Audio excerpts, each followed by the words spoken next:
হয়, আজি দ্বিতীয় পৰ্যায়ৰ নিৰ্বাচন। দ্বিতীয় পৰ্যায়ৰ নিৰ্বাচনৰ কাৰণে অসমৰ মুঠ 13খন জিলাত অনুষ্ঠিত হৈ আছে ভোটদান প্ৰক্ৰিয়া। মই বৰ্তমান উপস্থিত আছোঁ বাৰণীতেৰা বটলতৰ গাঁও পঞ্চায়তৰ অন্তৰ্গত বাৰণীতেৰা প্ৰাথমিক বিদ্যালয়ত। প্ৰাথমিক বিদ্যালয় মোৰ সহযোগীয়ে সামগ্ৰিক পৰিৱেশ দেখুৱাই আছে। এনেদৰে এতিয়া যি প্ৰাথমিক বিদ্যালয় বাৰণীতেৰা প্ৰাথমিক বিদ্যালয় ৰাতিপুৱাৰে পৰা দেখা গৈছে ৰাইজৰ সমাগম। ৰাতিপুৱা যিহেতু 7:30 বজাৰ পৰা ভোটদান প্ৰক্ৰিয়া আৰম্ভ হৈছে, এনেদৰে এতিয়া দেখা পোৱা গৈছে ৰাতিপুৱা 7:30 বজাৰ পৰাই পুৰুষ মহিলা সকলোৱে একেলগে আহি শাৰী পাতা পৰিলক্ষিত হৈছে। এনেদৰে নিজৰ যি ভোটাধিকাৰ, যি গণতান্ত্ৰিক অধিকাৰ সাব্যস্ত কৰাৰ কাৰণে তেখেতসকলে এনেদৰে শাৰী পতা পৰিলক্ষিত হৈছে। মোৰ লগত কিছু ভোটাৰে উপস্থিত, মই তেওঁৰ পৰা কিছু কথা জানিব চেষ্টা কৰিম। ভোট দিছে? নাই দে। ধৰণৰ প্ৰাৰ্থী বিচাৰে আপুনি? মোৰ মন পাই যাক বিচাৰে দিম। আৰু কেনেকুৱা উন্নয়ন হোৱা বিচাৰে?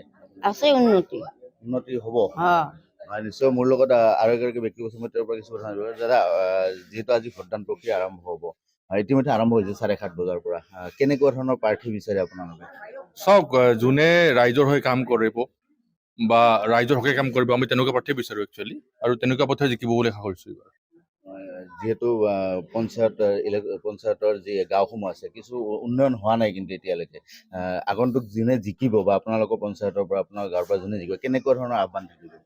আমি আশাবাদী, তাৰমানে, আৰু এইবাৰ আপোনালোকে গম পায় মেম্বাৰ পৰ্যায়ত একো চিম্বল নাই, গতিকে ভাল মানুহে জিকি আহিব এইবাৰ, আৰু যোনে জিকিব সেই কাম কৰিম বুলি ভাবিছো।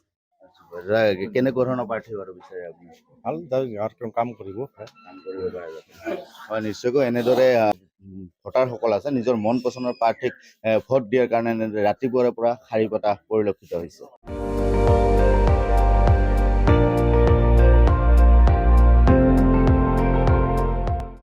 আপুনি চাই আছে ND24, সৰ্বশ্ৰেষ্ঠ নহয়, সৰ্বোত্তমৰ দৌৰত।